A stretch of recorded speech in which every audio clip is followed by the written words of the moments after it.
Today, we'll be going through the case study of Deutsche Bank and the cost of legacy systems. In computing, a legacy system is an outdated information system which is currently still in use by the organization. Deutsche Bank was founded in 1870 and has 2,790 branches around the globe. Deutsche Bank has the world's largest portfolio of derivatives worth 46 trillion, which includes stocks, bonds, commodities, currencies, and interest rates. Prior to the 2008 financial crisis, sweeping regulatory changes were introduced to prevent crises like this. Deutsche Bank survived the financial crisis but was still prone to seismic changes and the overall negative outlook in the industry. To make matters worse, they were fined $7.2 billion for the sale of toxic mortgage securities. So what does credit default swap data mean? Say we have a buyer who pays a bond from ABC Inc. and pays commission to 456 Bank for the transaction. In return, 456 Bank insures the buyer and agrees to pay the value of the bond if ABC defaults.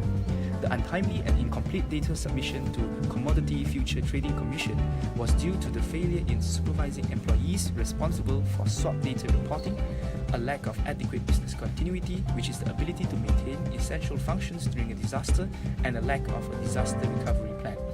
The management of the employees, where individual teams were competing against each other and were reluctant to share data, plus the antiquated technology, contributed to the system outage that prevented the reporting of sought data to both the top management and regulatory officials. In addition, it did not make attempts to integrate the companies that were acquired through mergers and expansions, which left them disintegrated and unable to handle large numbers of transactions and handle interdepartmental communication. All of these factors combined prevented the management to have a coherent overview of the bank operations. This situation made it difficult for Deutsche Bank's ambitious technology projects keeping up with the regulatory requirements and adapting to the changing customer expectations. In light of these events, John Cryan, the newly appointed CEO of Deutsche Bank, signed a 10-year multi-billion-dollar deal with HP to overhaul fragmented and antiquated information systems. Deutsche Bank migrated to a cloud computing infrastructure through which it runs its information systems in HP's remote data centers. HP will provide computing services, hosting and storage to enable Deutsche Bank to automate manual processes by eliminating 6,000 contractors. In conclusion, the new technology will eventually promote efficiency, better control and reduce operating costs by 800 million euros.